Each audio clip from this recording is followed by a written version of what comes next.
Hello students.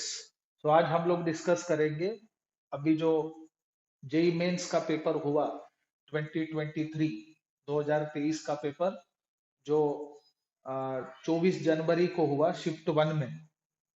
हम कोशिश करेंगे कि उसके कुछ क्वेश्चंस जो मेमोरी बेस्ड है उसको यहाँ पे हम लोग डील करें। सो सबसे पहले जो हमारे सोर्सेस का मतलब बच्चों ने जो बताया उसके आधार पर कहना चाहेंगे कि ये क्वेश्चन था। आप इसमें देख सकते हो, इसमें दो स्टेटमेंट्स दिए हुए हैं। स्टेटमेंट नंबर वन, इसमें लिखा है noradrenaline is one of the neurotransmitters.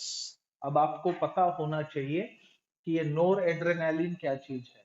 सबसे पहली बात, ये तो हार्मोन है और न्यूरोट्रांसमीटर भी। मतलब ये पहला जो स्टेटमेंट यहाँ पे है that is absolutely right.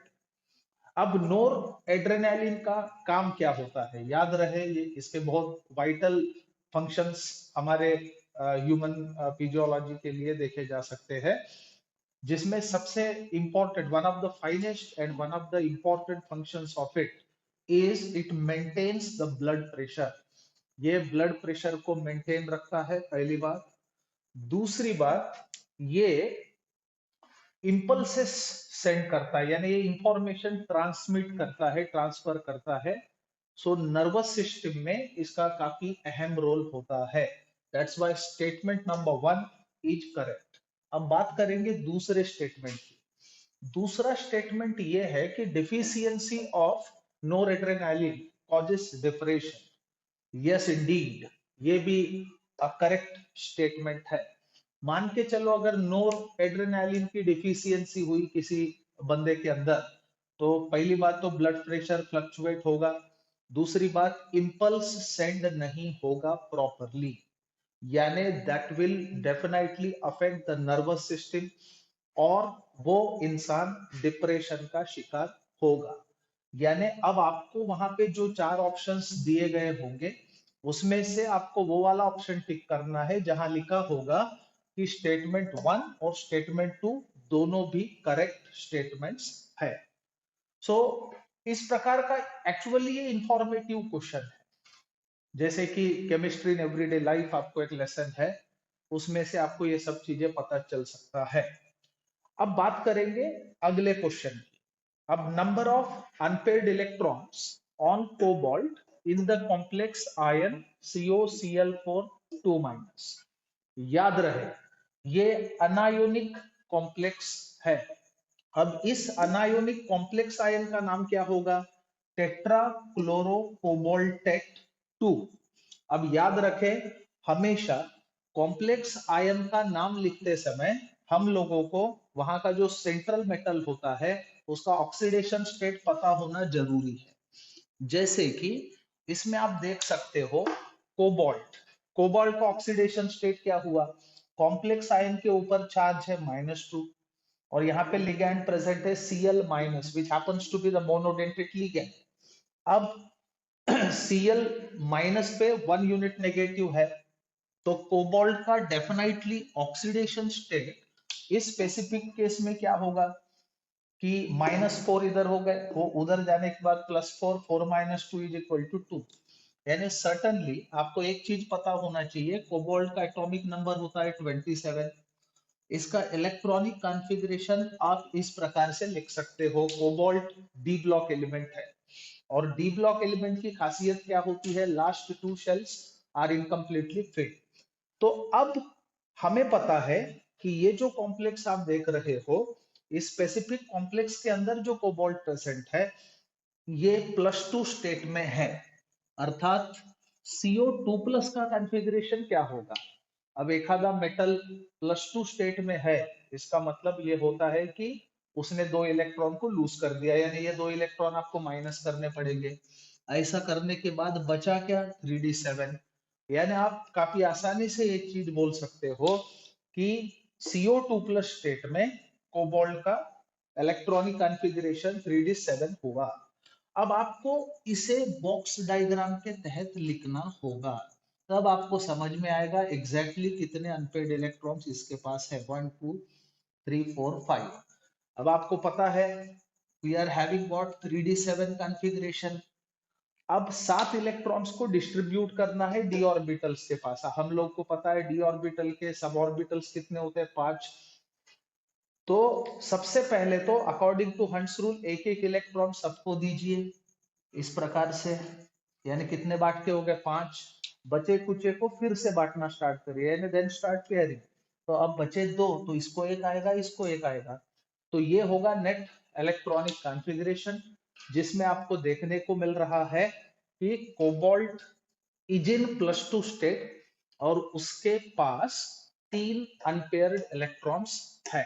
So number of unpaired electrons on cobalt in complex ion COCl4 minus is 3। इसका आंसर आएगा 3, याद रखना। तो इस प्रकार से आपको ये लिखना है। उसके लिए आपको इलेक्ट्रॉनिक कॉन्फ़िगरेशन लिखते आना चाहिए, और उससे भी इंपॉर्टेंट चीज, जो भी कॉम्प्लेक्स आयन आपको दिया जाएगा उसमें सेंट्रल एटम का ऑक्सीडेशन स्टेट सबसे पहले पहचान के आना चाहिए।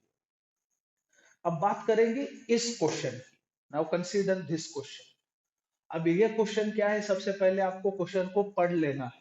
देखो बच्चों, एक चीज याद रखो, हम लोग लेंथ देख के कभी कभी नर्वस हो जाते हैं, ऐसा नहीं होना। तो देखो यहाँ पे क्या लिखा हुआ है, 25 ml buffer solution is prepared by mixing acetic acid of concentration 0.1 molar. आपको जो भी दिया गया है उसको सबसे पहले लिख लेना है। So concentration, what is given? So you need to put entire data right here. So concentration of acetic acid given is what? 0.1 molar. हमेशा याद रखना, कभी भी पावर में छुड़ाने की कोशिश रहनी चाहिए ताकि कैलकुलेशन गलत ना हो। पॉइंट में आसार होते हैं, कैलकुलेशन में क्या बोलते हैं उसको, 19-20 होने के चांसेस होते हैं। आगे क्या लिखा है देखिए, एंड CH3COONA यानी सोडियम एसिटेट, ये हुआ सॉल्ट इसका, उसी एसिटिक एसिड का लेकिन स्ट्रॉन्ग बेस के साथ। याद रखना, mixture of weak acid and it's salt with strong base is called acidic buffer. यहाँ पे जो बफर, जिस बफर की बात हो रही है वो एसिडिक बफर है। ये आपको सबसे पहले जानना है। बफर के 3 टाइप्स होते हैं, एसिडिक बफर, बेसिक बफर और न्यूट्रल बफर, जिसे आप सिंगल सॉल्ट सॉल्यूशन कह सकते हो। अब जो सोडियम एसिटेट यहाँ पे मेंशन हुआ है of concentration 0.01 molar, I mean you have provided CH3COONA solution जिसका कॉन्सेंट्रेशन है 0.01 मोलर। इसको आप 10 to the power -2 मोलर कह सकते हैं। अब ये दो चीजें आपके पास दिए गए हैं। आगे क्या बोल रहा है, if pH of solution is 5, यानी बफर सॉल्यूशन का pH 5 दिया हुआ है, और हम लोगों को कैलकुलेट करना है pKa, किसका, एसिटिक एसिड का। ये हमारा क्वेश्चन है। देखिए सबसे पहले तो क्वेश्चन में क्या क्या चीजें दिए गए हैं उसको हमें उतारते आना चाहिए। अगर आप वो चीज कर सकते हो तो आधी जंग वहीं पे जीत गए। दूसरी बात ये समझना होगा कि बफर सॉल्यूशन जो यहाँ पे प्रोवाइडेड है that happens to be acidic buffer, क्योंकि वीक एसिड और उसी वीक एसिड का सॉल्ट स्ट्रॉन्ग बेस के साथ मिक्स किया गया है। अब हमें पता है बफर का पीएच किस प्रकार से निकाला जाता है, हमारे लिए हेंडरसन्स एंड हैसेलबैच इक्वेशन है।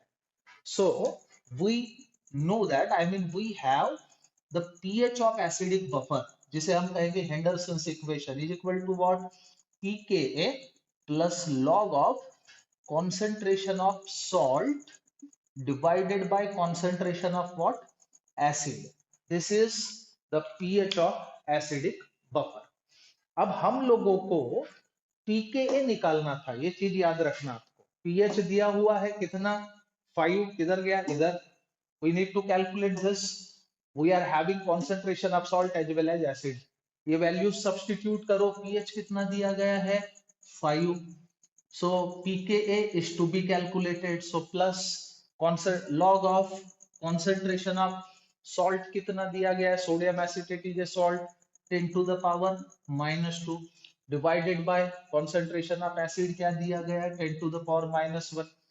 अब आप देखें इधर क्या आंसर आएगा, अब ये 10 to the power -1 ऊपर गया +1, तो -2 में से +1 गया, क्या बचा +1, सो इसको आगे आप ऐसे लिख सकते, so 5 is equal to pKa plus log of 10 to the power -1।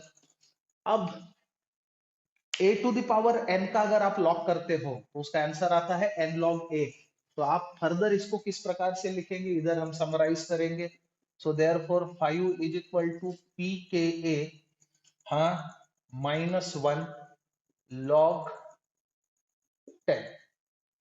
अब log 10 1, सो अल्टीमेटली -1 इधर शिफ्ट करो ताकि आपको pKa मिले। So pKa is equal to 5 + 1 which happens to be 6। इसका सीधा मतलब ये हुआ कि आपका आंसर है 6। सो pKa इस क्वेश्चन में कितना आएगा, 6। इस प्रकार से आपको बफर के रिलेटेड में क्वेश्चन छुड़ाना है। ये एसिडिक बफर था, हो सकता है किसी एग्जाम में बेसिक बफर के बारे में पूछे तो बेसिक बफर का पीएच जो है वो अलग अंदाज से निकालना होगा। अब हमारा नेक्स्ट क्वेश्चन है, magnetic moment of a metal ion is 3.87 bm। bm बोले तो bourse magneton. Identify the metal ion. अब हमारे पास ये 4 ऑप्शन दिए गए थे। पहला था V3+, दूसरा Cr3+, तीसरा Mn2+, और चौथा Ti2+। अब इन 4 में से हमें प्रॉपर आंसर को ढूंढना है। अब सबसे पहली बात आपको ये पता होनी चाहिए, we are dealing with transition metals right now. अब ट्रांजिशन मेटल का मैग्नेटिक मोमेंट किस प्रकार से निकाला जाता है, ये सबसे पहले आपको पता होनी चाहिए। तो we know very well that magnetic moment is equal to under root of n into n plus 2 for transition metals। अब यहाँ पे आपको जो n दिख रहा है, n का मतलब होता है number of unpaired electrons, where n is number of unpaired electrons. अब सबसे पहले आप लोगों को मैग्नेटिक मोमेंट दिया गया है 3.87 bm, that is bourse magneton. इस रिलेशन को यूज करके आप लोगों को सबसे पहले नंबर ऑफ अनपेयर्ड इलेक्ट्रॉन्स निकालने हैं। तो what we need to do, 3.87 which happens to be the magnetic moment just equals to under root of n into n plus 2। ये हो गया मैग्नेटिक मोमेंट के लिए रिलेशन, स्पेशली ट्रांजिशन मेटल्स के लिए। अब इसको कैलकुलेट करके जब हम लोग n की वैल्यू निकालते हैं, इट कम्स 3, यानी नंबर ऑफ अनपेयर्ड इलेक्ट्रॉन्स 3 अगर होते हैं ट्रांजिशन मेटल आयन के पास, तब ही उसका मैग्नेटिक मोमेंट 3.87 बोर्स मैग्नेटॉन हो सकता है। अब इन 4 ऑप्शंस में से हमें ऐसा ऑप्शन ढूंढना है जिसमें ट्रांजिशन मेटल आयन के पास एग्जैक्टली 3 अनपेयर्ड इलेक्ट्रॉन्स हो। तो देखिए, सबसे पहले हम लोग पहले ऑप्शन की ओर जाते हैं, वेनेडियम। वेनेडियम का इलेक्ट्रॉनिक कॉन्फ़िगरेशन आप कैसे लिखेंगे, स्कैंडियम, टिटेनियम, वेनेडियम, यानी 23 इसका एटॉमिक नंबर है। 23 का मतलब 3d3 4s2, this should be the electronic configuration. But right here vanadium +3 state में है, इसका मतलब V3+ का कॉन्फ़िगरेशन क्या होगा, 3 इलेक्ट्रॉन माइनस कर डालिए, 2 यहां से गए, 1 यहां से, यानी 3d2 कॉन्फ़िगरेशन आएगा। 3d2 का मतलब होता है कि पहला जो ऑप्शन हमारे पास दिया गया है V3+, उसमें खाली 2 अनपेयर्ड इलेक्ट्रॉन्स है, मतलब ये हमारा आंसर नहीं है। अब बात करते हैं दूसरे की, क्रोमियम। क्रोमियम का एटॉमिक नंबर होता है 24, इलेक्ट्रॉनिक कॉन्फ़िगरेशन 3d4 4s2 हो सकता है, यानी होगा। अब हमारे पास जो आयन यहाँ पे दिया गया है Cr3+, अब आपको Cr3+ का इलेक्ट्रॉनिक कॉन्फ़िगरेशन लिखना चाहिए। तो 3 इलेक्ट्रॉन्स यहाँ से माइनस करो, 2 यहाँ से, 1 यहाँ से, यानी d ऑर्बिटल के पास कितने इलेक्ट्रॉन बचे, 3। d ऑर्बिटल के पास 3 इलेक्ट्रॉन का होना, इसका सीधा मतलब ये है कि इट हैज 3 अनपेयर्ड इलेक्ट्रॉन्स, यानी हमारा प्रॉपर आंसर ये है। क्योंकि अगर 3 अनपेयर्ड इलेक्ट्रॉन होंगे तो ही मैग्नेटिक मोमेंट 3.87 बोर्स मैग्नेटॉन आएगा। अब आप इनको भी चेक कर सकते हो, जैसे कि तीसरा Mn2+ की बात हो रही है, manganese atomic number 25, electronic configuration 3d5 4s2। अब हमारे को ऑप्शन में Mn2+ स्टेट में दिया गया है, 2 इलेक्ट्रॉन माइनस करने होंगे क्योंकि ये 2 इलेक्ट्रॉन लूज किया इसलिए 2+ स्टेट में है। तो कॉन्फ़िगरेशन बना 3d5। अब 3d5 का मतलब क्या होता है कि 5 अनपेयर्ड इलेक्ट्रॉन्स d ऑर्बिटल के तरफ है, स्पेशली Mn2+ के पास, इसलिए ये हमारा आंसर नहीं है। अब लास्ट वन टिटेनियम 2+। टिटेनियम का एटॉमिक नंबर होता है स्कैंडियम के बाद टिटेनियम यानी 22। इसका इलेक्ट्रॉनिक कॉन्फ़िगरेशन होगा 3d2 4s2। अब हमें Ti2+ की बात करनी है। Ti2+ का मतलब क्या, टिटेनियम ने 2 इलेक्ट्रॉन लूज किए, इसको गायब कर डालो, बचे ये। सो 3d2 इसका इलेक्ट्रॉनिक कॉन्फ़िगरेशन आएगा। इसका सीधा मतलब यह है कि टिटेनियम के पास भी 2 ही अनपेयर्ड इलेक्ट्रॉन्स है। तो याद रहे 3.87 बोहर्स मैग्नेटॉन मैग्नेटिक मोमेंट उस मेटल आयन का होगा जिसके पास 3 अनपेयर्ड इलेक्ट्रॉन्स होंगे, इसलिए हमारा आंसर Cr3+ होना चाहिए, यानी ये। अब बात करते हैं अगले क्वेश्चन की। यहाँ पे देखिए आपके पास 4 अलग अलग स्टेटमेंट्स दिए गए हैं। Which one is correct about freon. अब देखो फ्रीऑन बोले तो डेफिनेटली क्लोरोफ्लोरोकार्बन्स, इनको हम लोग CF6 कहते हैं, क्लोरोफ्लोरोकार्बन्स। अब फ्रीऑन के लिए यहाँ पे स्टेटमेंट्स दिए गए हैं, उसमें से हमें करेक्ट स्टेटमेंट को निकालना है। देखो सबसे पहली बात, पहला स्टेटमेंट क्या बोल रहा है, they are used as a cancer medicine, not at all. अब आपको यूजेस ऑफ फ्रीऑन पता होने चाहिए। सबसे इंपॉर्टेंट चीज ये याद रखो, फ्रीऑन को हम लोग कूलिंग एजेंट के तौर पे इस्तेमाल करते हैं, यानी एयर कंडीशनर्स, एसी हो गया, कार के एसी पकड़ो या फिर हमारे रूम को ठंडा करने वाले एसी, उसमें हम ज्यादातर फ्रीऑन्स का इस्तेमाल करते हैं। उसको मेडिसिन के तौर पे कहीं पे भी इस्तेमाल किया नहीं जाता है। दूसरा स्टेटमेंट है, पहला वाला स्टेटमेंट जो है वो इनकरेक्ट स्टेटमेंट है, इट इज रॉन्ग। अब बात करेंगे दूसरे स्टेटमेंट की। दूसरा स्टेटमेंट क्या बोल रहा है, they are chlorofluorocarbon compounds, exactly. अभी अभी हमने कहा इनको CF6 शॉर्ट में आप कह सकते हो, ये क्लोरोफ्लोरोकार्बन्स है। फिर भी अभी तीसरे स्टेटमेंट की ओर देखेंगे, they are toxic organic compounds not to be, ये किसी भी प्रकार से टॉक्सिक नहीं है, यानी इनके वजह से हमारे को बहुत ऐसा सीरियस ट्रबल या किसी तरह की बीमारी नहीं होती है। हाँ, लेकिन फ्रीऑन्स के अंदर अगर क्लोरीन प्रेजेंट हो तो याद रखें वैसे फ्रीऑन्स को यूज करना थोड़ा डिफिकल्ट यानी हमारे लिए घातक हो सकता है, क्योंकि क्लोरीन ओजोन डिप्लीशन में पार्टिसिपेट करता है। याद रखें 1 atom of chlorine is capable of depleting around 1 lakh ozone molecules, इसलिए freons containing chlorine should not be used. बाकी वो टॉक्सिक नहीं है। और चौथा statement, they are flammable compounds, ये भी गलत है, वो इनफ्लेमेबल नहीं है। तो ये जो 4 स्टेटमेंट्स आए थे उसमें से स्टेटमेंट नंबर बी यानी ये वाला करेक्ट स्टेटमेंट हम कह सकते हैं। चलो अब अगले क्वेश्चन की ओर देखते हैं। यहाँ पे 2 स्टेटमेंट्स हमारे पास दिए गए हैं। आप देखिए सबसे पहला statement, freezing point of solution decreases with decreasing amount of non volatile solute, absolutely wrong. देखिए हमने लोअरिंग ऑफ वेपर प्रेशर देखा, क्या होता है किसी भी सॉल्वेंट का वेपर प्रेशर उसी के सॉल्यूशन के वेपर प्रेशर से ज्यादा होता है अगर सॉल्यूशन के अंदर का सोल्यूट नॉन वोलेटाइल हो तो। एग्जैक्टली होता क्या है, जब हम लोग प्योर सॉल्वेंट के अंदर नॉन वोलेटाइल सोल्यूट को ऐड करते हैं, ग्लूकोज जैसा या यूरिया जैसा, तो होता क्या है कि वेपर प्रेशर कम हो जाता है, डिक्रीज हो जाता है।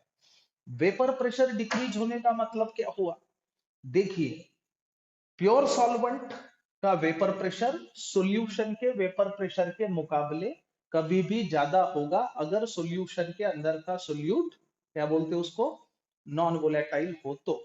और याद रहे कि कॉलिगेटिव प्रॉपर्टी का मैग्नीट्यूड, जैसे freezing point depression is a colligative property, तो जितना ज्यादा सोल्यूट हम ऐड करेंगे, नॉन वोलेटाइल सोल्यूट इसके अंदर, सॉल्वेंट के अंदर, टू प्रिपेयर अ सॉल्यूशन, उतना ज्यादा वेपर प्रेशर डिक्रीज होगा और फ्रीजिंग पॉइंट भी डिप्रेस होते जाएगा।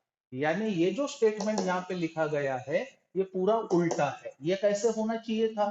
Freezing point of solution decreases with increase in, ऐसा होना चाहिए था, लेकिन यहाँ पे वापरा गया है, यानी यूज किया गया है वर्ड डिक्रीज, इसलिए ये स्टेटमेंट रॉन्ग बनता है। अब बात करेंगे सेकंड स्टेटमेंट की। सेकंड स्टेटमेंट में कहा गया है freezing point of solution is less than that of solvent.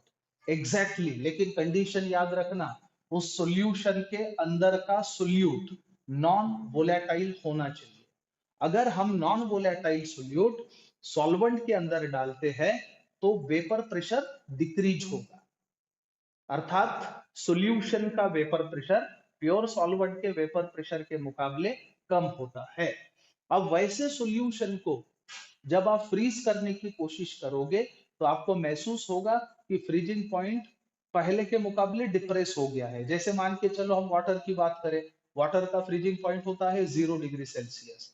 अब उसमें अगर आप ग्लूकोज डालते हो तो ग्लूकोज डालने के बाद जो सोल्यूशन हमारे पास आता है, उस सोल्यूशन का फ्रीजिंग पॉइंट जो है वो माइनस में दिख पड़ेगा। इसलिए स्टेटमेंट 2 करेक्ट है, लेकिन स्टेटमेंट 1 जो है ये फॉल्स स्टेटमेंट है। अब नीचे जो ऑप्शन होंगे उस हिसाब से आपको टिक करना होगा। अब अगले क्वेश्चन की ओर हम देखेंगे। Consider the reaction BeO plus HF plus NH3। BeO, HF और NH3 के रिएक्शन होने के बाद हमारे पास आया कंपाउंड A। अब ए को डिकम्पोज करने के बाद थर्मल डिकम्पोजिशन, यानी उसको जब आप लोग हीट करेंगे तब आपको मिलेगा BeF2 प्लस NH4F, यानी अमोनियम फ्लोराइड और बेरिलियम डाइफ्लोराइड आपको मिलेगा। तो आपको आइडेंटिफाई करना है ए, यानी ये जो सब्सटेंस हमें मिला इनके रिएक्शन के बाद वो क्या चीज है। हमेशा एक चीज याद रखना, इनऑर्गेनिक केमिस्ट्री जो है इसके क्वेश्चंस ज्यादातर इंफॉर्मेटिव आते हैं, इसलिए आप सभी को चाहिए इंफॉर्मेटिव जो चीजें हैं वो सभी याद रखें और उसको बार बार पढ़े ताकि आपका कोई क्वेश्चन गलत ना हो। याद रखना, बेरिलियम ऑक्साइड जब अमोनिया और HF के साथ, अब सबसे पहले आपको इन दोनों के तरफ देखना है। HF हैलो एसिड है, अमोनिया लिविस बेस है, इन दोनों के रिएक्शन का प्रोडक्ट होता है ammonium fluoride, that is NH4F। अब NH4F जब BeO के साथ रिएक्ट करेगा तो डेफिनेटली तुम्हारे पास एक सॉल्ट आएगा जिसे आप कहेंगे अमोनियम फ्लोरोबेरिलेट, यानी आपका जो ऑप्शन है वो आएगा B. This should be the correct answer, ammonium fluoroberyllate. और अमोनियम फ्लोरोबेरिलेट को जब आप थर्मल डिकम्पोजिशन कराते हो, यानी उसको जब हीट कराते हो, तो वो डिकम्पोज होके बेरिलियम डाइफ्लोराइड और अमोनियम फ्लोराइड का मिक्सचर आपको देगा एज ए प्रोडक्ट। सो इस प्रकार के सिंपल क्वेश्चंस होते हैं। आप जितना ज्यादा सिलेबस रिवाइज करो आपको बेटर महसूस होते जाएगा। अब हम देखेंगे अगले क्वेश्चन की ओर। सो नेक्स्ट क्वेश्चन ये था कि दो लिस्ट दी गई थी, जैसे लिस्ट नंबर 1 जिसमें ए है सोडा ऐश, बी क्लोरोफिल, सी व्हाइट वॉशिंग और डी टूथ पेस्ट। और लिस्ट 2 में दिया गया है PNaF, QCaOH/2, RNA2CO3 और SMG2+I। अब हमें इन दोनों को मैच करना है। अब अपन यहाँ पे ऑप्शन की ओर नहीं जा रहे, आप समझ लेंगे कि जैसे पेपर देखने के बाद क्या ऑप्शन था, you will come to know. अपन 1 to 1 इन चीजों को देखेंगे। सबसे पहली बात करते हैं सोडा ऐश की। अब ये सोडा ऐश क्या चीज है? सबसे पहली बात आपको समझना होगा कि सोडियम कार्बोनेट डीकाहाइड्रेट होता है, यानी कि Na2CO3.10H2O, इसे डीकाहाइड्रेट कहा जाता है। अगर आप इसको हीट करेंगे तो it would lose entire water of crystallisation upon strong heating. इस चीज को कहा जाता है इफ्लोरेसेंस। इस रिएक्शन को इफ्लोरेसेंस कहना चाहिए। सो इफ्लोरेसेंस होने के बाद आपको अनहाइड्रस Na2CO3 मिलेगा, जिसे आप कहते हैं सोडा ऐश। यानी सोडा ऐश जो है ऑप्शन ए में, उसका पेयर बनेगा Na2CO3 के साथ। दूसरी बात करते हैं क्लोरोफिल की। पहली बात आपको यह पता होना चाहिए कि बच्चों क्लोरोफिल इज अ प्रोटीन, वहां भी chromoprotein. Chromoprotein is a type of conjugated protein. और याद रहे जितने भी क्रोमोप्रोटीन्स होते हैं वो कलर्ड होते हैं, उनके पास प्रोस्थेटिक ग्रुप जो होता है वो कलरिंग मैटर होता है, इसलिए उनका नाम क्रोमोप्रोटीन गिरा। अब क्लोरोफिल का कलर होता है ग्रीनिश, इसलिए जो प्लांट्स है उनका कलर ग्रीनिश होता है। अब what makes chlorophyll coloured, that too greenish? देखो क्लोरोफिल का स्ट्रक्चरल फीचर अगर आप देखें तो आपको महसूस होगा उसमें पायरोल रिंग्स होते हैं। Pyrrole rings incorporated with magnesium metal, ये चीज आपको समझना होगा। सो मैग्नीशियम के साथ पायरोल रिंग का कनेक्शन हो गया होगा, और वो जो एक्सटेंसिव कॉन्जुगेटेड सिस्टम वहां पे प्रोड्यूस होती है, that is capable of absorbing visible light from the spectra, that's why chlorophyll happens to be coloured. इसलिए सिंपली आप क्लोरोफिल को इसके साथ पेयर कर सकते हो Mg2+ के साथ। अब तीसरी बात है व्हाइट वॉशिंग। व्हाइट वॉशिंग का मतलब होता है चूना मारना। हम लोग दीवार के ऊपर चूना मारते हैं, चूना जैसे ही आप मारते हो वैसे वो सफेद नहीं दिखने को दिख पड़ता है, याद रखना। चूना मार के होने के बाद कुछ घंटे बाद वो एकदम सफेद दिखता है। इसके पीछे का रहस्य क्या है? जब आप लोग चूना मारते हो तो वो होता है calcium hydroxide, atmospheric carbon dioxide के साथ ये कंबाइन होता है, क्योंकि हमें पता है कि carbon dioxide is acidic gas और ये है बेस, और एज ए रिजल्ट आप लोगों को कैल्शियम कार्बोनेट मिलेगा। कैल्शियम कार्बोनेट के मिलने के वजह से दीवार सफेद दिखती है, एकदम सफेद झकास। सो व्हाइट वॉशिंग के लिए आप चूज करोगे इसको, यानी इसका पेयर CaOH/2 के साथ होना चाहिए। अब लास्टली टूथपेस्ट। अब टूथपेस्ट का डेफिनेटली अब बचा, ये तो स्वाभाविक है इसी के साथ पेयरिंग होगा, लेकिन आपको पता होना चाहिए कि क्यों। याद रखना हमारे जो टूथ एनामल्स होते हैं उसमें होता है calcium hydroxy apatite.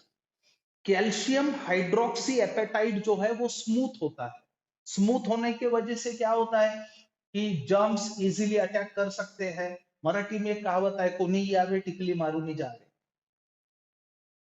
Tooth enamel smooth होने के वजह से जर्म्स इजीली उसको डीके कर सकते हैं, जिसके वजह से हमें कैविटी प्रॉब्लम हो सकता है। अब हमें चाहिए कि वो टूथ एनामल किसी भी तरह से हार्ड बनाया जाए ताकि जर्म्स इजीली अटैक ना कर सके। इसलिए हमारा जो टूथपेस्ट होता है उस टूथपेस्ट में हम लोग फ्लोराइड आयन चाहते हैं। So NaF consist of F-, that is fluoride ion. अब टूथपेस्ट अगर फ्लूरिनेटेड हुआ तो क्या होता है? We do use fluorinated toothpaste. Fluorinated toothpaste. So इस वजह से क्या होगा, देखो हमारे टूथ एनामल में क्या होता है, calcium calcium hydroxy calcium hydroxyapatite, this is the our tooth enamel जिसमें हाइड्रोक्साइड आयन प्रेजेंट रहता है।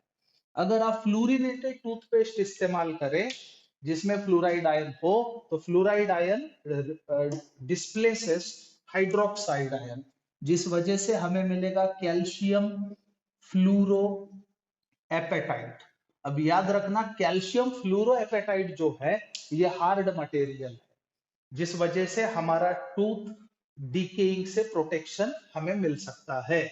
इसलिए सोडा ऐश का पेयर किसके साथ है? Na2CO3, क्लोरोफिल का Mg2+, व्हाइट वॉशिंग का कैल्शियम हाइड्रोक्साइड CaOH/2, और टूथपेस्ट के लिए NaF। ये आपका आंसर होना चाहिए। अब बच्चों बात करेंगे अगले क्वेश्चन की तरफ। Now let's see this question. इसमें कहा गया है calculate percentage of Fe2+ ion in Fe0.93O। अब आपको सबसे पहले समझना होगा Fe0.93O, ये जो आप देख रहे हो, it consist of both of the ions in combination, यानी इसके पास दोनों आयंस है, याद रखो। सो Fe0.93O contains Fe2 plus and also Fe3 plus। अब आपको इन दोनों का क्या बोलते हैं उसको, परसेंटेज इंडिपेंडेंटली निकालना पड़ेगा। अब जब आप Fe3 प्लस का परसेंटेज निकाल पाओगे तो आसानी से आपको दूसरे का यानी पार्टनर का यानी Fe2 प्लस का परसेंटेज मिल जाएगा। अब हम कंसीडर करेंगे यहाँ पे लेट परसेंटेज ऑफ क्या बोलते हैं उसको, हम लोग इसके कॉम्बिनेशन की बात करेंगे कि Fe2 प्लस का जो कॉम्बिनेट है उसको हम A कंसीडर करेंगे और Fe3 प्लस के लिए हम कंसीडर करेंगे B। अब देखिए दोनों का कॉम्बिनेशन होने के बाद आंसर 0.93 आया, यानी वी हैव गिवन ऑलरेडी कि A plus B is equal to 0.93। ये चीज आपको याद रखना है सबसे पहले, क्योंकि हमारा जो कॉम्बिनेशन है वो ये है Fe0.93O। अब चार्ज बैलेंसिंग मेथड की तरफ आपको ध्यान देना, इसको आप नंबर 1 कह के रखिए। So according to charge balancing method, so charge balancing method को इस्तेमाल करके आप एक चीज यहाँ पे कर सकते हैं, कौन सी, twice A plus thrice B is equal to 2। So this comes according to charge balancing method. अब आपको इन दोनों को छुड़ाना है। So on solving what 1 and 2, 1 और 2 को सॉल्व करने के बाद आपको B का नंबर मिलेगा, याद रखो। सो B आपको मिलेगा 0.14। अब B कौन था, B था अमाउंट किसका, Fe3 प्लस का। अब आप आसानी से Fe3 प्लस का परसेंटेज निकाल सकते हो। So percentage of Fe3 plus क्या होगा, 0.14 जो अभी अभी हमने निकाला। ओवरऑल कितना है हमारे पास, 0.93 मल्टीप्लाइड बाय 100। अब आपको इसे छुड़ाना है, ये जब आप छुड़ाओगे आपका आंसर आएगा 15%। बच्चों Fe3 प्लस का परसेंटेज इस कंपाउंड के अंदर 15 है। अगर Fe3 प्लस 15% है तो डेफिनेटली Fe2 प्लस क्या होना चाहिए, 100 माइनस 15, क्योंकि परसेंट की भाषा जब हम बोलते हैं तो 100 के लिए होता है। सो यहाँ पे सिंपली आप बोल सकते हो percentage of Fe2 plus is equal to 100 minus 15 which is just equal to 85%। सो आपका आंसर इस क्वेश्चन के लिए 85% होना चाहिए। बच्चों अब हम बढ़ते हैं अगले क्वेश्चन की ओर। ये थर्मोडायनेमिक्स से रिलेटेड क्वेश्चन है जो पूछा गया। इसमें क्या कहते हैं देखिए, फॉलोइंग रिएक्शंस आर गिवन, यानी एक 4 रिएक्शन के 4 अलग अलग पैरामीटर्स, यानी रिएक्शन के लिए एंथैल्पी चेंज, एंट्रोपी चेंज और ऑपरेटिंग टेम्परेचर, यानी जिस टेम्परेचर पे वो रिएक्शन कंडक्ट हो रही है वो यहाँ पे मेंशन किया गया है 4 अलग अलग रिएक्शन के लिए। जैसे कि ऑप्शन ए यहाँ पे दिया हुआ है, delta H is equal to -25 kilo joule per mole, delta S is equal to +30 joule per mole और टेम्परेचर 300 केल्विन। दूसरे केस में दिया गया है delta H is equal to +30 kilo joule per mole, delta S is equal to -50 joule per mole and temperature 300 kelvin. उसके बाद तीसरे reaction के लिए delta H is equal to 30 kilo joule per mole, delta S is equal to -1500 joule per mole and temperature 300 kelvin. और चौथे reaction के लिए कहा गया है delta H is equal to -30 kilo joule per mole, delta S is equal to -1500 joule per mole और temperature 300 kelvin. ऐसे 4 reactions के लिए डेल्टा एच, डेल्टा एस और टेम्परेचर के वैल्यूज दी हुई है। अब क्वेश्चन ये है कि how many of the above reactions are non spontaneous, यानी ये जो 4 रिएक्शन के लिए पैरामीटर्स दिए गए हैं, इनमें से कितने नॉन स्पॉन्टेनियस रिएक्शन है। अब आपको सबसे पहले एक चीज पता होनी चाहिए कि किस रिएक्शन को आप स्पॉन्टेनियस और किस रिएक्शन को नॉन स्पॉन्टेनियस कहेंगे। याद रहे, spontaneous reactions take place on their own, यानी वो खुद ब खुद होने वाले रिएक्शंस है, उनको एक्सटर्नल सपोर्ट की कोई आवश्यकता नहीं होती है। और बात अगर नॉन स्पॉन्टेनियस रिएक्शन की हो, तो non spontaneous reactions need support, यानी एक्सटर्नल सपोर्ट के यानी बिना सपोर्ट के वो रिएक्शंस हो नहीं पाते हैं। अब सबसे इंपॉर्टेंट पैरामीटर स्पॉन्टेनिटी को बताने के लिए आता है delta G, that is free energy change. अब हमें पता होना चाहिए we have Gibbs Helmholtz equation, that is delta G is equal to delta H minus T delta S. ये हमारा रिलेशन है, इसे गिब्स हेल्महोल्ट्ज इक्वेशन कहा जाता है।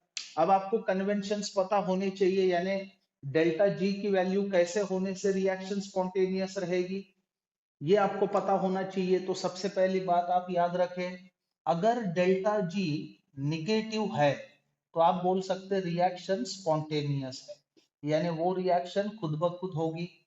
डेल्टा जी अगर पॉजिटिव आता है तो रिएक्शन होगा नॉन स्पॉन्टेनियस, वो होगा नॉन स्पॉन्टेनियस। और अगर डेल्टा जी की वैल्यू 0 आती है तो आप बोल सकते हैं कि इक्विलिब्रियम एस्टेब्लिश हुआ है। तो अब ये जो चीजें आप देख रहे हो गिब्स हेल्महोल्ट्ज इक्वेशन, इसमें अगर आप वैल्यू को सब्स्टिट्यूट करते हो, सबसे पहले तो एक चीज याद रखो, डेल्टा एच को सब लोग सबसे पहले जूल में कन्वर्ट कर लेंगे। जैसे -25 किलो जूल, तो आप इसको -25,000 जूल पर मोल कह सकते हैं। अब डेल्टा एच की वैल्यू -25,000 यहाँ पे आपने पुट कर दिया, minus P temperature 300 positive value है, और डेल्टा एस भी पॉजिटिव है, यानी इसका प्रोडक्ट पॉजिटिव आएगा। सो माइनस माइनस जो है एडिशन होगी, लेकिन डेल्टा जी के लिए साइन तो माइनस ही आएगा, इसलिए पहली वाली रिएक्शन स्पॉन्टेनियस होगी, याद रखना, it will be spontaneous reaction. अब बात करेंगे दूसरे रिएक्शन। दूसरे रिएक्शन में सबसे पहला काम, डेल्टा एच को आप क्या करोगे, जूल में ले जाओगे। तो जूल में ले जाने के बाद इसका आंसर क्या आएगा, 30,000 जूल पर मोल।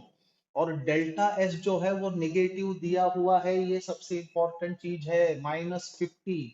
और टेम्परेचर तो पॉजिटिव है, जब आप यहाँ पुट करोगे याद रखें डेल्टा एच पॉजिटिव है, माइनस ऑफ माइनस यहाँ प्लस होगा, और टी डेल्टा एस, सीधा मतलब ये है कि डेल्टा जी की वैल्यू जो है वो पॉजिटिव आएगी। देखिए कैसे, so delta G is equal to 30,000, क्योंकि +30 किलो जूल, उसको जूल में हमने ले गया, माइनस अब -50 इंटू 300, यानी टी डेल्टा एस। सो 50 इंटू 300 बोले तो ये 5×3 = 15,000 ये हो गया, यानी इसका आंसर क्या आएगा, 30,000 प्लस 15,000, ये आपका आंसर है। यानी जो भी आंसर आएगा वो आएगा पॉजिटिव।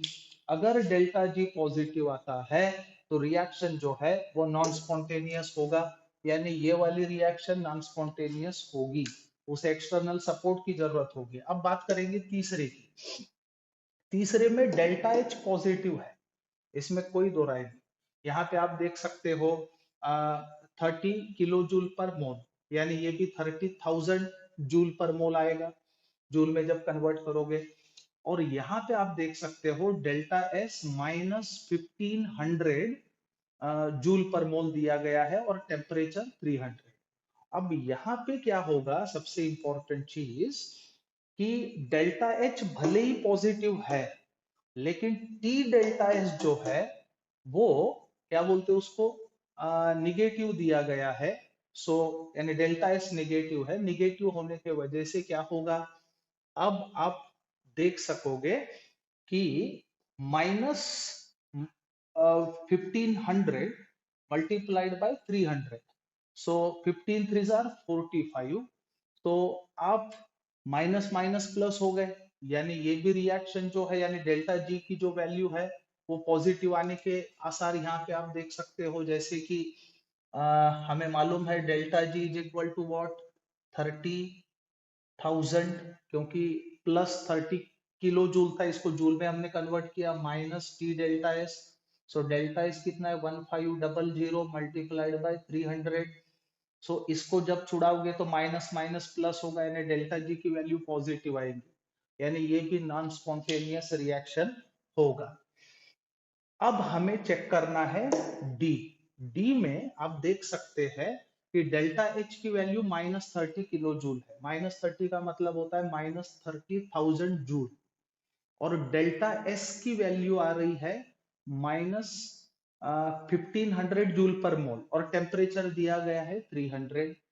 अब आपको देखना यह है कि सिचुएशन सेम है, जैसे चौथे के लिए हम बोल सकते हैं -30,000, माइनस ऑफ माइनस प्लस हो गया, और 15 3 45, सो 45 ये हो गया। अब हम ये चीज देख सकते हैं कौन सी, कि T delta S exceeds delta H, इसलिए आंसर पॉजिटिव आएगा। So this reaction is non spontaneous as well, यानी यहाँ पे जितने भी रिएक्शंस दिए गए हैं उन रिएक्शंस में से नॉन स्पॉन्टेनियस रिएक्शंस की संख्या कितनी हो गई, 3।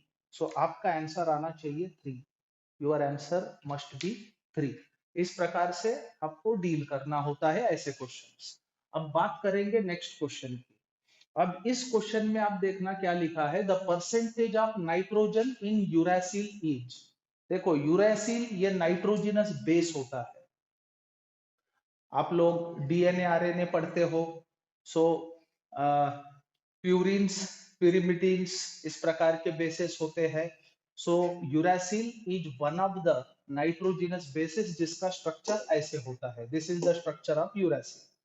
तो आपको इस यूरासिल के अंदर नाइट्रोजन का परसेंटेज निकालना है।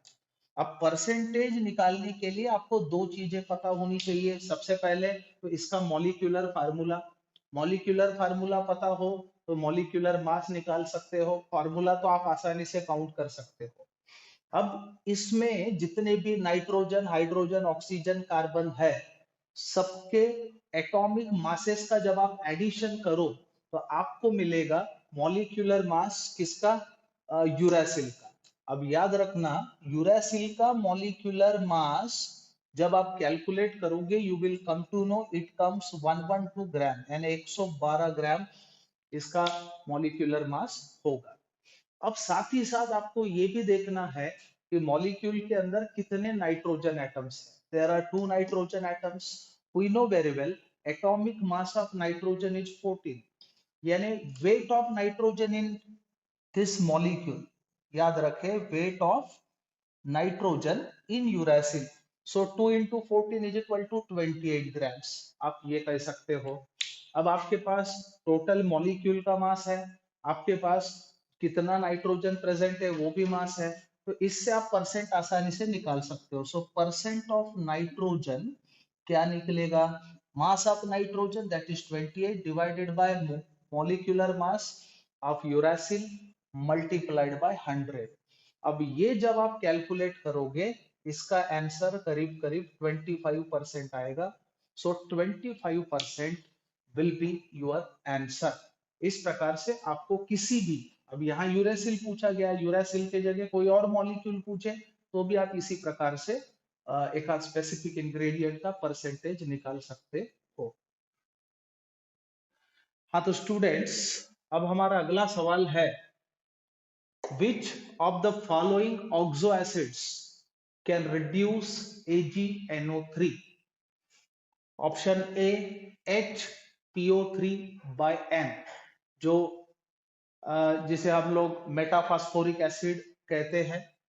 उसके बाद H4P2O7 जो पायरोफॉस्फोरिक एसिड होता है। उसके बाद C H4P2O5 जिसे आप कहेंगे पायरोफॉस्फरस एसिड, और H3PO4 जो चौथा ऑप्शन है इसे आप कहेंगे फास्फोरिक एसिड या फिर आर्थोफॉस्फोरिक एसिड भी कहा जा सकता है। अब आपको इसमें से क्या बोलते हैं रिड्यूसिंग एजेंट निकालना है। पहचानना है। अब आपको ये समझना होगा कि दुनिया का कोई भी रिड्यूसिंग एजेंट खुद का ऑक्सीडेशन करेगा। तब ऑक्सीडेशन का मतलब क्या होता है? अगर एक आधा स्पीसीज ऑक्सीडाइज हो तो उसका ऑक्सीडेशन स्टेट बढ़ता है, तो डेफिनेटली बढ़ने के चांसेस होने चाहिए।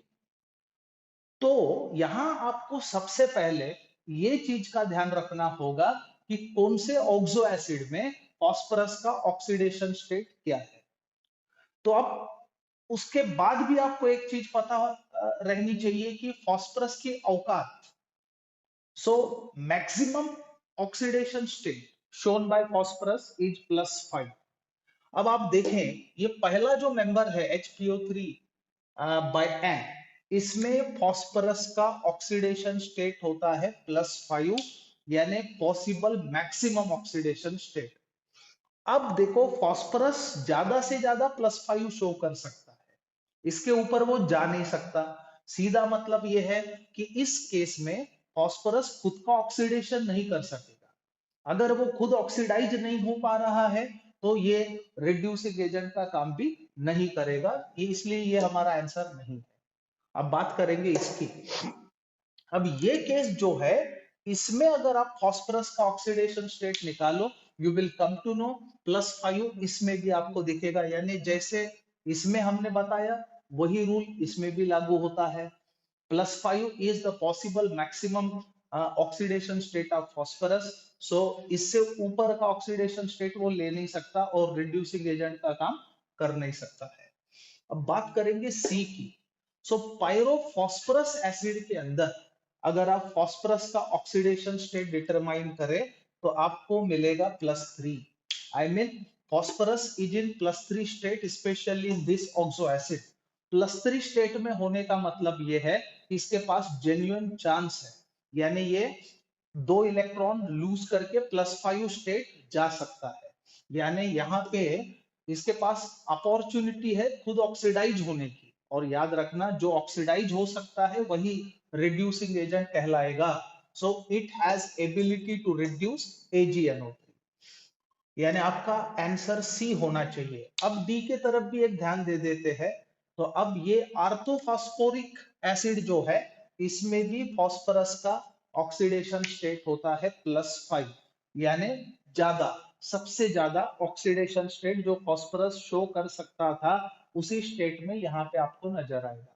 इस वजह से ये जो तीनों है, जो जिसमें फास्फोरस उसके मैक्सिमम ऑक्सीडेशन स्टेट में नजर आ रहा है, ये रिड्यूसिंग एजेंट का काम नहीं करेंगे। आपका आंसर सी होना चाहिए। आपको इस प्रकार से छुड़ाना है। यही नहीं, कोई और भी क्वेश्चन है, अगर आपको रिड्यूसिंग एजेंट पहचानना हो, यानी आपको देखना हो कि कौन रिड्यूस कर सकता है, तो आपको यही चीज चेक करना होगा। बात करते हैं नेक्स्ट क्वेश्चन। अब ये वाला क्वेश्चन देखिए, correct order of the resonating structure of, ये स्पेसीज हमारे पास है। अब इस स्पेसीज के 3 रेजोनेटिंग स्ट्रक्चर्स हमारे पास दिए गए हैं, स्ट्रक्चर A, B और C। तो अब इस 3 रेजोनेटिंग स्ट्रक्चर में से स्टेबिलिटी ऑर्डर क्या होगा, यानी मेरे हिसाब से ये क्वेश्चन में correct order of the resonating structure of this is according to stability. According to stability, ये मेरे ख्याल से क्वेश्चन रहा होगा। अब ये मेमोरी बेस्ड क्वेश्चन है, इसलिए थोड़ा 19-20 हम लोग उसके ऊपर तर्क के ऊपर जा रहे हैं। अब सबसे पहले एक चीज याद रखो, सबसे पहले तो एकाध स्पेसीज के रेजोनेटिंग स्ट्रक्चर्स जितने ज्यादा होते हैं उसकी स्टेबिलिटी उतनी ज्यादा होती है, नंबर 1।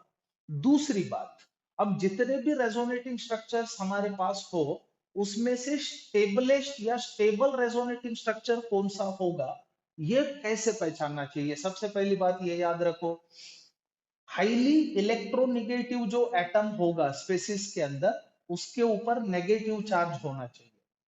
और इलेक्ट्रो पॉजिटिव एटम के ऊपर, या फिर ऐसा एटम जिसकी इलेक्ट्रोनेगेटिविटी कम है, उसके ऊपर पॉजिटिव चार्ज होना चाहिए. So electronegative atom must contain negative charge and atom with less electronegativity must contain positive charge. In case वैसा रेजोनेटिंग स्ट्रक्चर ज्यादा स्टेबल होगा.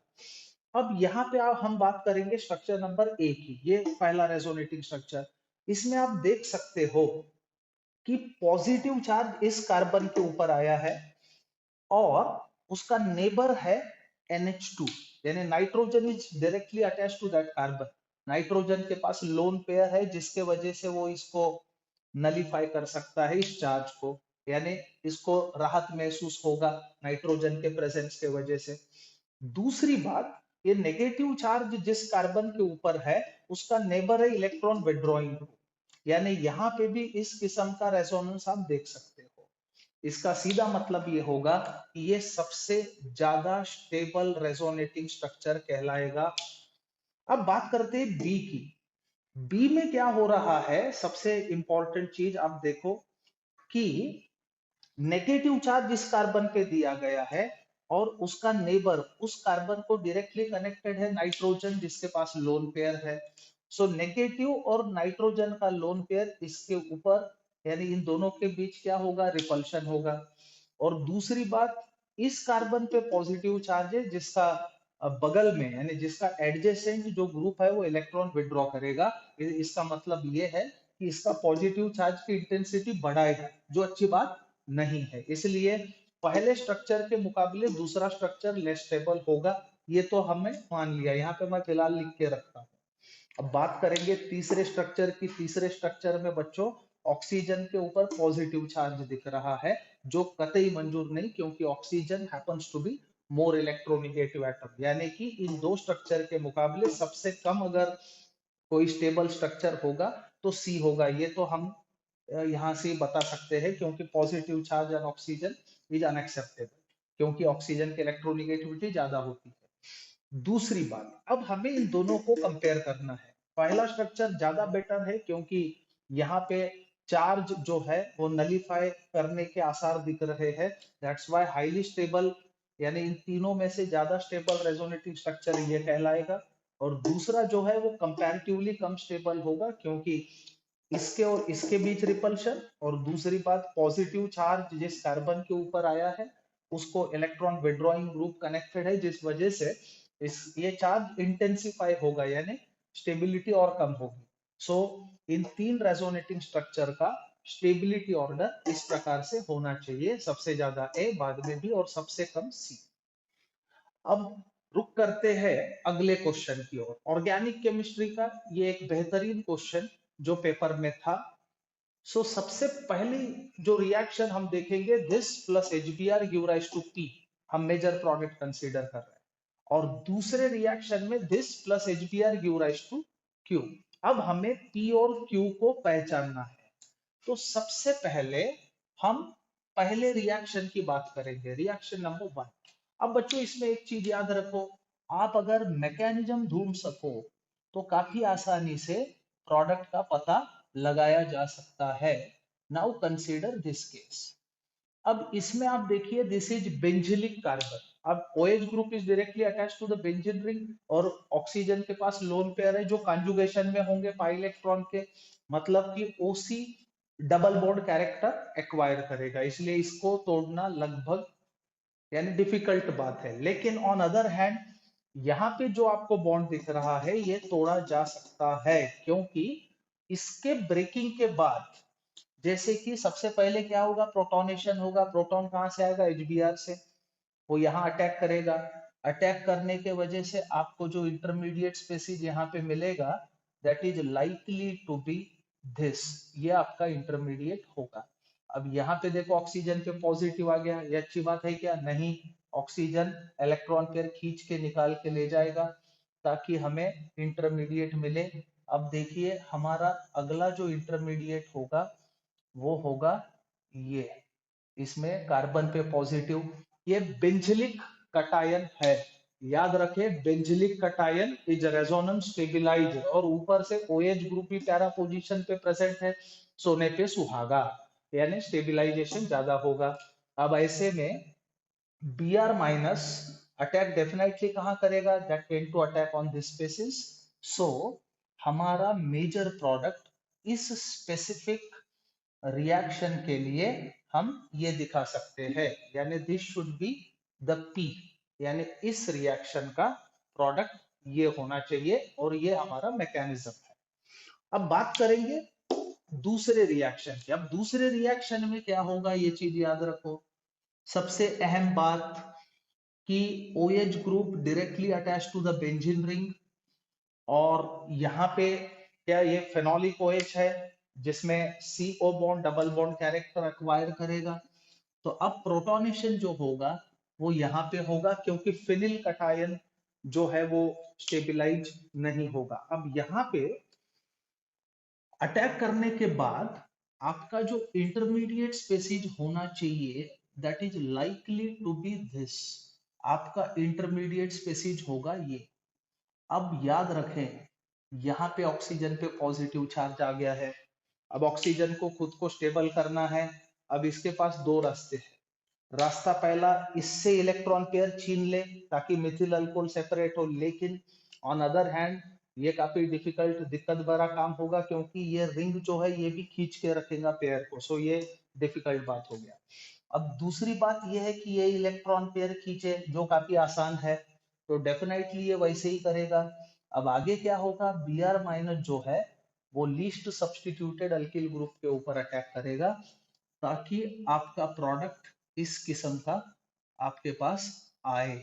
So this should be the product with the departure of CH3Br। तो आपका जो Q है, Q ये होना चाहिए, this should be the Q। सो जब आप P और Q पहचानने की बात आए तो ऑप्शन देख लीजिएगा, P ये है और Q ये है, this should be the Q। So इस प्रकार से ऐसे क्वेश्चंस आपको छुड़ाने होते हैं। So stick to the basic, stick to the mechanism. आपको अगर मैकेनिज्म पता है तो ऐसे क्वेश्चंस काफी आसानी से छुड़ाए जा सकते हैं। हेलो स्टूडेंट्स, अब अगला क्वेश्चन हम देखेंगे ये। अब यहाँ पे क्या कहा गया है, consider the following sequence of reaction. हमें यहाँ पे एक रिएक्शन दी गई है, दिस इज पैराक्लोरोबेंजाल्डिहाइड। अब इसके साथ हमें दो सीक्वेंसेस देखने हैं। सीक्वेंस नंबर 1, कैटालिटिक केसीएन, यानी कि पैरा क्लोरोबेंजाल्डिहाइड का कैटालिटिक केसीएन सबसे पहले हमें कराना है, और जो भी हमें प्रोडक्ट मिले पहले स्टेप के बाद उसको ऑक्सीडाइज कराना है दूसरे स्टेप में बाय यूजिंग पीसीसी। अब ये पीसीसी क्या है, पीसीसी का मतलब होता है पिरिडिनियम क्लोरोक्रोमेट। तो ऐसा दो सीरीज ऑफ सीक्वेंसेस परफॉर्म करने के बाद हमें मिलेगा product P, and we need to identify the product right here. अब सबसे पहले आपको समझना होगा कि प्यारा क्लोरोबेंजाल्डिहाइड जिसकी बात यहाँ पे हो रही है, इसका कैटालिटिक केसीएन का मतलब क्या होता है, इसका मतलब होता है बेंजाइन कंडेंसेशन। सो बेंजाइन कंडेंसेशन में प्रोग्राम होगा ये। अब यहां पे क्या होगा, सो अपॉन कैटालिटिक केसीएन जिसे हम कहेंगे, so what we are doing, first step catalytic KCN, ऐसा करने से आपको मिलेगा बेंजाइन। देखो बेंजाइन किस प्रकार से हम लोग यहाँ पे दिखा सकते हैं।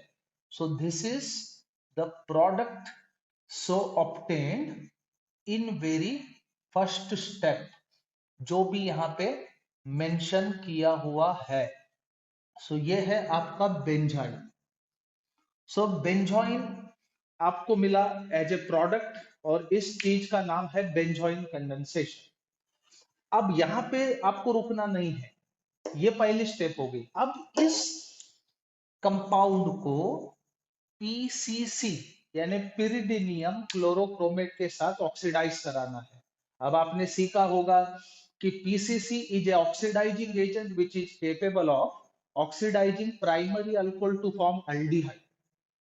अगर आप प्राइमरी अल्कोहल को अल्डिहाइड में कन्वर्ट करना चाहते हो तो ये बेहतरीन ऑक्सीडाइजिंग एजेंट है। अब यहाँ पे देखिए CHOH ये अल्कोहलिक ग्रुप है, in fact secondary alcoholic OH group है, इसको पीसीसी ऑक्सीडाइज कराएगा और उसका कन्वर्शन कीटोनिक ग्रुप में करेगा ताकि आपको प्रोडक्ट मिले। अब यहाँ पे जो आपको प्रोडक्ट मिलने वाला है उस प्रोडक्ट को हम लोग इस प्रकार से शो कर सकते हैं।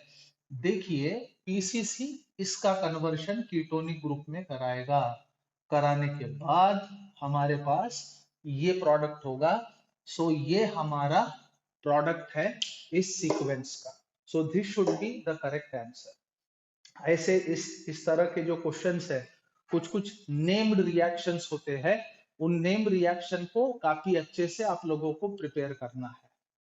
अब बात करेंगे अगले question. Now take a look at this question. इसमें क्या कहा गया है?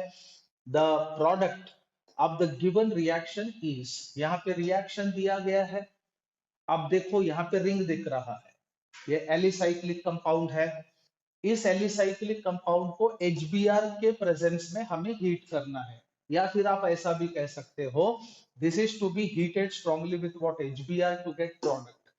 अब हम लोगों को यहाँ पे प्रोडक्ट पहचानना है।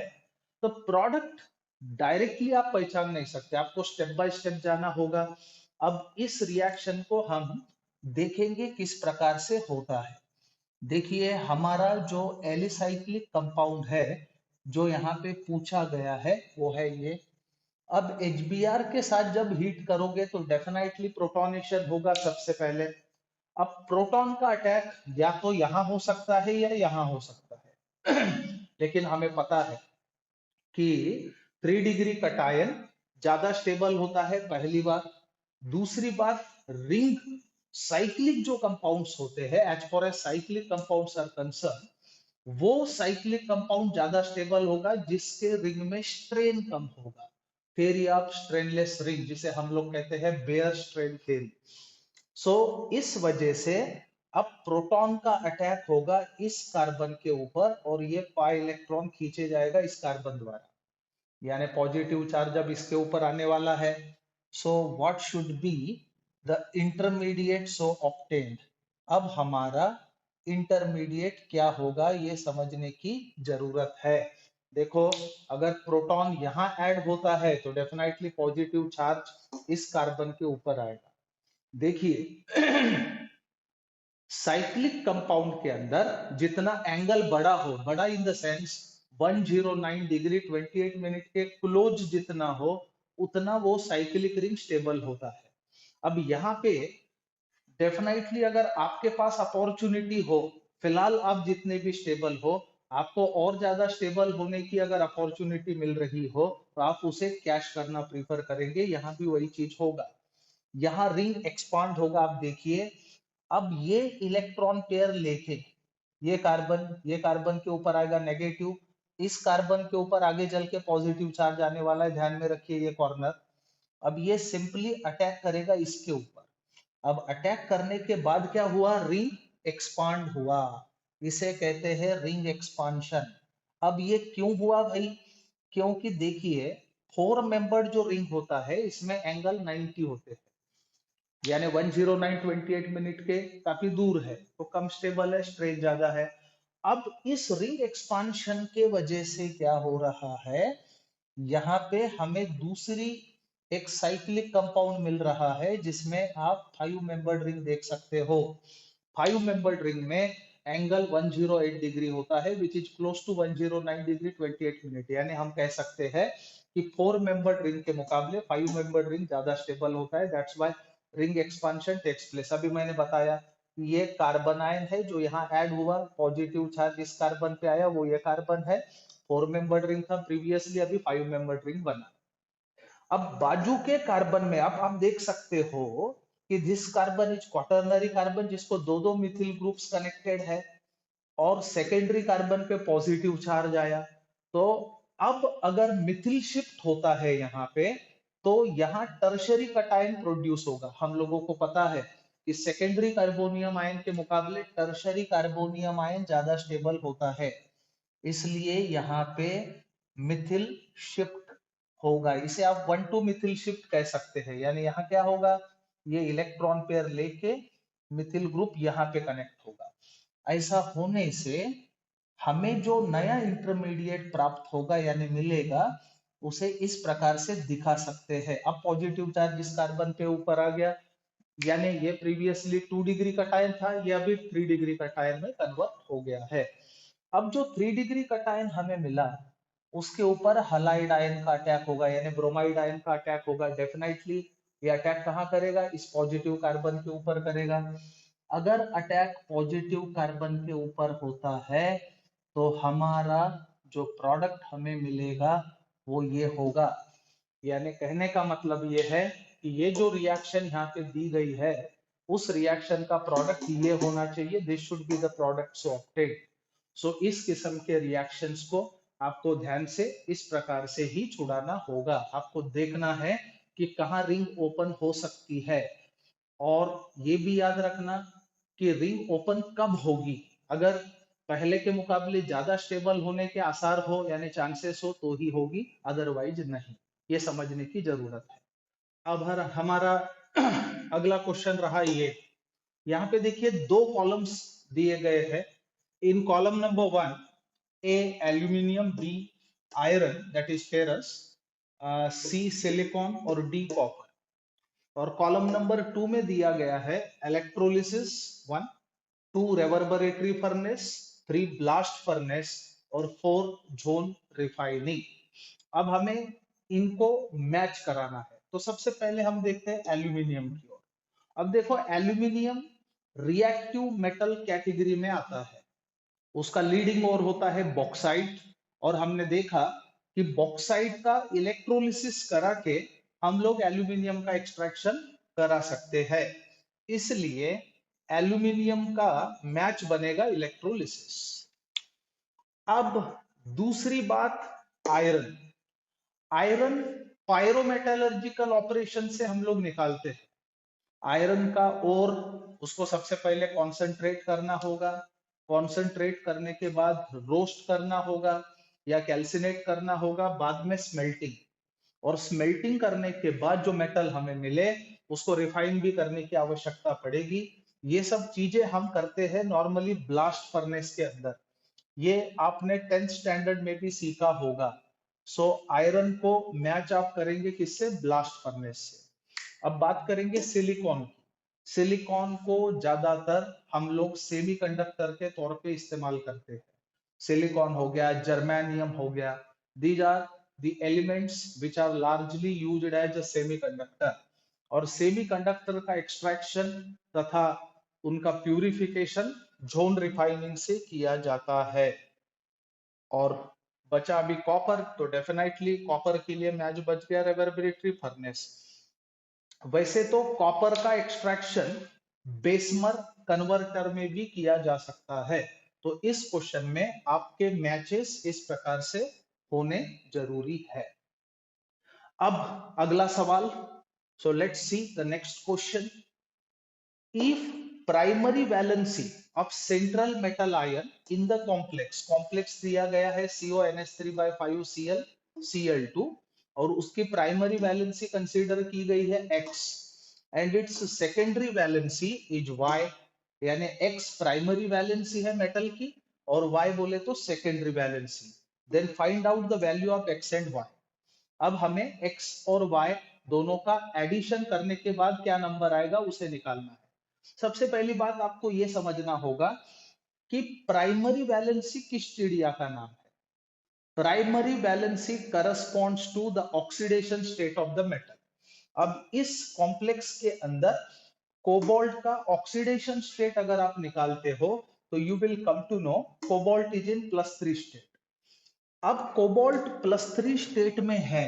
सबसे पहले आप समझ लो primary valency correspond to the oxidation state, और कोबाल्ट का ऑक्सीडेशन स्टेट इस कॉम्प्लेक्स के अंदर में कितना है? +3, यानी X की वैल्यू कितनी बन गई? 3। सो primary valency correspond to oxidation state, that's why you need to find out just oxidation state to have value of X। अब बात करेंगे Y की। Y सेकेंडरी वैलेंसी सेटिस्फाई कर रहा है, यानी Y सेकेंडरी वैलेंसी का नाम है, याद रहे secondary valency correspond to the coordination number of the metal. अब इस कॉम्प्लेक्स के अंदर ये जो कोऑर्डिनेशन स्फीयर आपको दिख रहा है, इसमें आप देख सकते हो कि cobalt is in association with 6 monodentate ligands, जिसमें से 5 अमीन लिगैंड है और ये क्लोरो। तो सीधा मतलब ये बना कि Y की वैल्यू कितनी हो गई 6, यानी कोऑर्डिनेशन नंबर कोबाल्ट का 6 है। अब हमें निकालना क्या था x plus Y, so x plus Y should be 3 plus 6 which is just equal to 9, यानी आपका आंसर होना चाहिए इस केस का 9। इस प्रकार के क्वेश्चंस आपको ऐसे छुड़ाना है। अब देखते हैं हमारे आखिरी क्वेश्चन की ओर, यानी नेक्स्ट क्वेश्चन की ओर। 5 ग्राम of NaOH is dissolved in water to get 450 ml solution। यानी हमने क्या किया, 5 ग्राम NaOH को 450 ml पानी के अंदर डिसॉल्व करके एक सॉल्यूशन बना दिया। अब आगे क्या पूछ रहा है, what volume of solution is required to prepare 500 ml of 0.1 molar NaOH solution. अब सबसे पहले न्यूमेरिकल छुड़ाते समय आपको पता रहना चाहिए कि क्या क्या चीजें यहाँ पे दी गई है। देखो फाइनल मोलैरिटी और फाइनल वॉल्यूम यहाँ पे दिया गया है। What we are having, let's write data right here. So molarity जो दिया गया है बाद में उसको हम कहेंगे M2, जो 0.1 मोलर दिया गया है ऑलरेडी। उसके बाद उससे रिलेटेड वॉल्यूम जिसे हम कहेंगे V2, जो 500 ml यहाँ पे मेंशन्ड है। अब तीसरी बात, हम लोगों को V1 जो है वो फाइंड आउट करना है, यानी निकालना है, और M1 निकालना है। M1 आप इजीली निकाल सकते हैं क्योंकि you are having the mass of NaOH and at the same time you should know the molar mass of NaOH also. तो सबसे पहले हम मोलैरिटी निकालने की कोशिश करेंगे, यानी M1। तो ये कैसे निकाला जा सकता है, सो मोलैरिटी ऑफ NaOH सॉल्यूशन, जिसे इस स्पेसिफिक केस में हम M1 करार दे रहे हैं। So M1 is equal to what, molarity का मतलब number of moles of solute upon volume of solution in litres.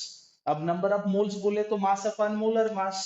So mass of NaOH कितना दिया गया है 5 grams, divided by molar mass of NaOH 40 into volume of solution in litre. ये ml में दिया गया है, इसको आप लीटर में कन्वर्ट कर सकते हो इस प्रकार से। सो 450 ml का मतलब होता है 450 इंटू 10 टू पावर -3। ये -3 ऊपर गया +3, यानी इसको आप ऐसे लिखोगे 5 इंटू 10 टू द पावर 3, यानी 1000 जिसको हम कह सकते हैं, अपॉन 40 इंटू 450। अब यहाँ आप इसको ऐसे कर सकते हो ताकि लिखते आए कैसे, 50 डिवाइडेड बाय 180, 0 कट गया, यानी 5 divided by 18 molar. This is the molarity, यानी M1। अब हमारे पास M1 भी आ गया। Now we have what, M1 V1 is equal to M2 into V2। अब M1 V1 is equal to M2 V2। M1 क्या निकला 5 divided by 18 molar into V1 is to be calculated. M2 कितना दिया है 0.1 into V2 क्या है 500।